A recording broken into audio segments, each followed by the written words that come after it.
नमस्कार। क्लास शुरू करने से पहले आप सभी से एक क्वेश्चन पूछता हूँ कि जब हमारे देश के अंदर संविधान लिखा जा रहा था तब कुछ ऐसे पद बनाए जा रहे थे या ऐसी पावर बनाई जा रही थी जहाँ पे कुछ पावर कि कुछ आर्टिकल ऐसे बनाए जा रहे थे जिन आर्टिकल को अलग पावर दी जा रही थी, जैसे कि कैबिनेट सेक्रेटरी हो गए, जो आईएएस अफसर हो गए, उनको अलग पावर दी जा रही थी क्योंकि उनको कहीं ना कहीं सरकार की मर्जी से काम करना होता। कहीं सरकार उनकी ड्यूटी लगा रही है तो वहाँ पे उनको ध्यान रखना, थोड़ा पावर उनको भी दिया गया कि सरकार बिल्कुल ही उनको गुलाम बना के ना रख ले कहीं, तो उनको थोड़ी पावर दी गई, स्वतंत्रता दी गई। लेकिन कुछ पद ऐसे बनाए गए जो पद बिल्कुल ही स्वतंत्र हैं, उनकी स्वायत्तता जो थी उनको संभाल के रखा गया।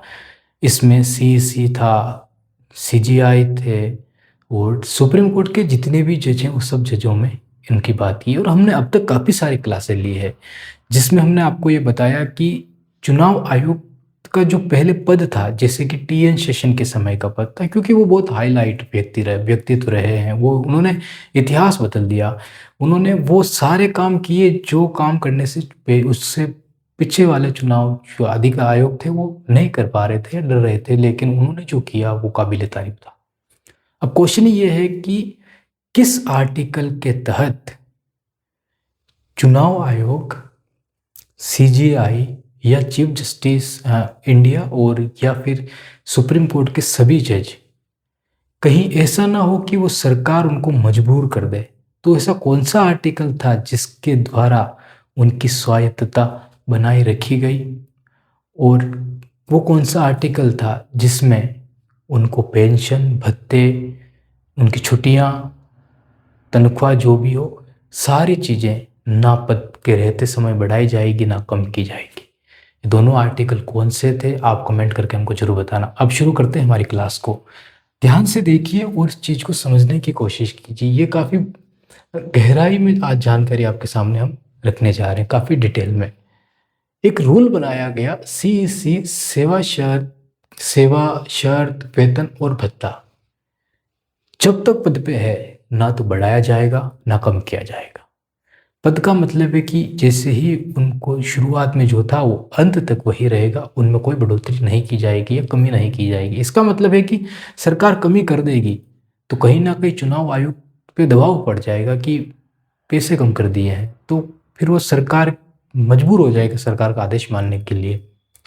तो क्या किया गया कि कम नहीं कर सकते हो, लेकिन सरकार चाहे तो बढ़ा दे, तो लाखों रुपए बढ़ा दे और उसको मजबूर कर दे कि अब तो आदेश मानना ही पड़ेगा। तो ये भी प्रावधान कर दिया गया कि आप बढ़ा ही नहीं सकते हो, ना कम ना बढ़ा सकते हो।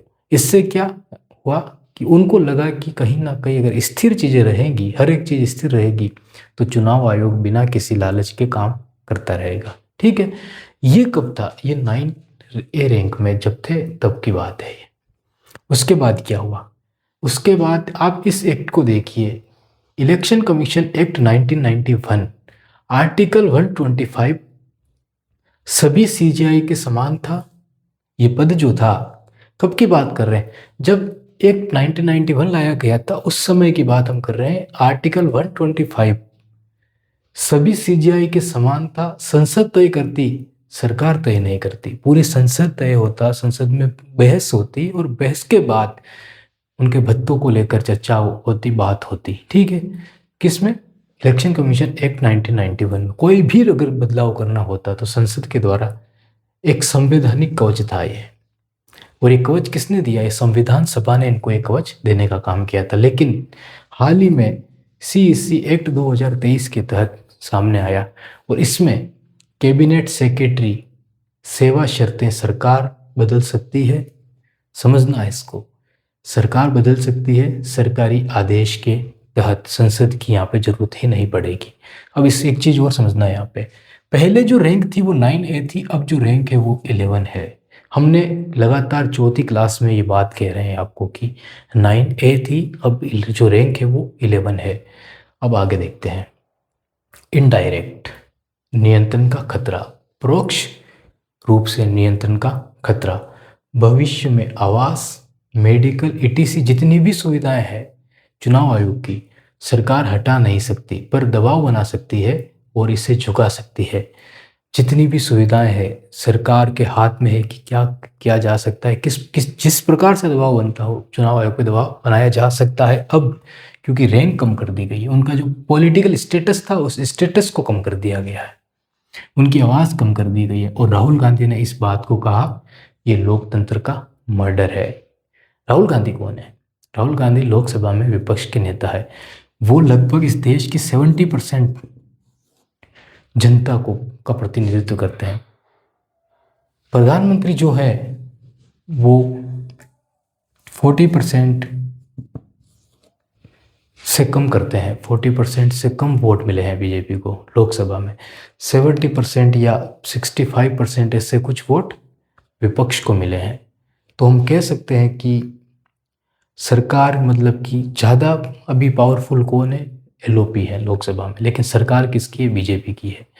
तो यहाँ पे एलओपी क्या कह रहे हैं वो बात भी महत्वपूर्ण है, और सरकार प्रधानमंत्री क्या कह रहे हैं वो बात भी महत्वपूर्ण है। तो एलओपी ने कहा है लोकतंत्र का मर्डर। कैसे हुआ लोकतंत्र का मर्डर? ऐसे हुआ, भविष्य में आवास, मेडिकल, ईटीसी सरकार हटा नहीं सकती है, उनको हटाया नहीं जा सकता। देखो चुनाव आयोग ऐसे थोड़ी कि बिल्कुल तनख्वाही खत्म कर दें, लेकिन कम कर सकती है, बढ़ा सकती है, जो चाहे वो कर सकती है, क्योंकि सरकार के हाथ में चीज़ें आ गई हैं। ठीक है, तो ये बात राहुल गांधी ने कही है। आगे चलते हैं, अब हमारी नेक्स्ट टॉपिक पे चलते हैं, वो है पपेट वर्सेस ग्लोबल स्टैंडर्ड। हमारा ग्लोबल स्टैंडर्ड, हम विश्व गुरु बनना चाहते हैं। हम चाहते हैं कि हमारा देश विश्व गुरु है, हम पूरे विश्व को दर्शन दिखाने का काम करें, मतलब कि राह दिखाने का काम करें। ठीक है, तो समझना यहाँ पे एग्जीक्यूटिव ओवररीच, कार्यपालिका का अतिक्रमण क्या है? क्या भारत पीछे मुड़ रहा है? क्या भारत पीछे मुड़ रहा है? ये क्वेश्चन है हमारे लिए। यदि अंपायर खिलाड़ी, यदि जो अंपायर है, कोई भी जैसे मैच चल रहा है, क्रिकेट का मैच चल रहा है, उसमें जो खिलाड़ी मैच खेल रहे हैं, किसी एक टीम के खिलाड़ी मैच खेल रहे हैं, उस एक टीम के खिलाड़ी में जो कैप्टन है, उस कैप्टन के का व्यक्ति कोई सेक्रेटरी होगा, मतलब कि कोई उस जो कैप्टन है उसी का कोई व्यक्ति होगा उसी टीम का, जो उसकी सारी बातें मानता। अब जो एम्पायर है उसको वही सेक्रेटरी बना दिया जाए तो फिर क्या होगा? जो फैसले आएंगे वो किसके साथ आएंगे? आपको इस पर सोच सकते हो। तो हमने ये कहा था कि यदि एम्पायर खिलाड़ी सरकार का सचिव बन गया तो अधीनता की भावना आ जाएगी उसके अंदर, और साइकोलॉजिकल प्रेशर वहाँ पे काम करने लगेगा या बढ़ने लगेगा। ग्लोबल बेंचमार्क, इसको समझना एक काफ़ी महत्वपूर्ण लाइन है जो हम अब बोलने जा रहे हैं। दुनिया क्या कर रही है? आज वर्तमान में 80% सफल लोकतंत्र हैं। 80% सफल लोकतंत्र के अंदर जो लोकतांत्रिक देश है उनके अंदर, उनमें दक्षिणी अफ्रीका भारत के दक्षिण में, कनाडा भारत के उत्तर और पश्चिम में, ऑस्ट्रेलिया भारत के दक्षिण और पूर्व में। हमने 3 देशों की बात की क्योंकि ये तीनों देश भारत विश्व के मानचित्र में तीनों कोनों में है। अब समझना है यहाँ पे भी जो चुनाव आयुक्त थे उसका पद जो है वो किस आधार पे है? न्यायिक आधार पे है। यहाँ पे भी चुनाव आयोग का जो पद है वो न्यायिक आधार पे है, और यहाँ पे भी चुनाव आयोग का पद है जो न्यायिक आधार पे है। ऐसे 80% देश हैं जिनका पद इस आधार पे है। अब दूसरी चीज़ यहाँ पे समझना, भारत के आज़ाद होने के बाद भी काफ़ी सारे देश आज़ाद हुए हैं। तो हो सकता है कि भारत की चुनाव प्रक्रिया को देखकर उन लोगों ने अपने देश में चुनाव आयोग की प्रक्रिया लागू की हो। हमारे पास डाटा नहीं है इसका, लेकिन हो सकता है कि ऐसा हुआ हो। लेकिन आज भारत के अंदर 2023 में कानून लाया गया और उसमें जो न्यायिक पद था उसको समाप्त करके रैंक 11 कर दी गई। तो उन देशों के पास हमारा मैसेज किया जाएगा। इसलिए हम कह रहे हैं क्या भारत पीछे मुड़ रहा है, या फिर दुनिया हमारे बारे में क्या कह रही है अब? तो ये हुआ है 1991 से 2023 तक चुनाव आयोग की जो रैंक थी वो 9A थी। भारत वैश्विक मानक पर था, अब एक अंग है ना कि स्वतंत्र शक्ति। अब सरकार का वो एक अंग है, वो कोई स्वतंत्र शक्ति अब नहीं रहा है। भारत वैश्विक मानक पर था पहले। सरकारें चुनाव आयोग को चुनने में भी डरती थी कि हमारा ही व्यक्ति, लेकिन बदल गया तो, जैसे TN शेषन राजीव गांधी के द्वारा ही चुना गया था उनको, लेकिन फिर किसी की नहीं सुने उन्होंने। और आज जो हो रहा है वो आपके सामने है कि किस प्रकार से ये सिस्टम लागू हुआ है। इंस्टीट्यूशन कैप्चर, राहुल गांधी के द्वारा ये बात कही गई। देखो हाइड्रोजन फाइल्स प्रेस कॉन्फ्रेंस की गई थी उनके द्वारा, और उनसे हमने ये लाइन उठाई है, जब कोई राजनीतिक दल सरकारी संस्थाओं के नियमों को ऐसे बदल दे, राजनीतिक दल मतलब कि सरकार के द्वारा ये नियम बना दिया गया, उसमें 9A को 11 कर दिया गया, अब ऐसे बदल दे तो होगा क्या। राहुल गांधी ने प्रेस कॉन्फ्रेंस में कहा कि 25 लाख संदिग्ध वोट हैं, कोई जवाब नहीं आया। उन्होंने ब्राजीलियन मॉडल की बात की, कोई जवाब नहीं आया, जिसमें सैकड़ों वोट पे सिर्फ उसी का फोटो उसी का फोटो उसी का फोटो था, कोई जवाब नहीं आया। यहाँ पे सीईसी मौन रहा, एक पत्र जारी करके डिनाइट कर देता है, कह देता है कि ये तो भ्रामक है, ये खबर भ्रम फैलाया जा रहा है इसके द्वारा। तो इस लाइन को ध्यान से देखिए, संवैधानिक विरोधाभास हमारे सामने निकल के आया। एक तरफ प्रक्रिया महाभियोग की, दूसरी तरफ दर्जा सचिव का। अब आपके सामने क्वेश्चन है और आपको इसका जवाब देना है। हमने एआई खंगोल लिया पूरा, हमको जवाब नहीं मिला।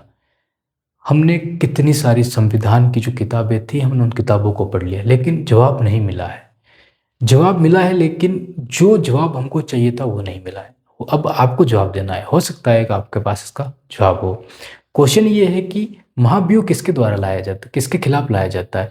वो न्यायिक पदों के खिलाफ लाया जाता है, जैसे कि सीजीआई हो गए या सुप्रीम कोर्ट के जज हो गए, उनके खिलाफ लाया जाता है।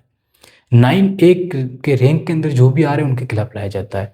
9A रैंक में आ रहा था सीईसी, तो महाभियोग उनके खिलाफ लाया जा सकता था। लेकिन अब तो सीईसी जो है वो तो 11 रैंक के अंदर आ रहा है, सेक्रेटरी कैबिनेट सेक्रेटरी के अंतर्गत आ रहा है। तो किस प्रकार से महाभियोग लाया जाएगा, क्या महाभियोग लाया भी जा सकता है या नहीं लाया जा सकता है। हमने पता किया तो हमको पता चला है कि जो रूल बनाया गया 2023 में, इसमें कोई बदलाव नहीं किया गया, तो महाभियोग लाया जा सकता है। लेकिन महाभियोग तो सिर्फ 9A रैंक वालों के लिए ही लाया जा सकता है। तो हो सकता है इसमें आगे चल के बदलाव कर दिया जाए या कुछ भी प्रक्रिया हो। हमारी अगली क्लास में इस पर काफ़ी डिटेल में हम बात करने जा रहे हैं। बहुत बहुत धन्यवाद आपका।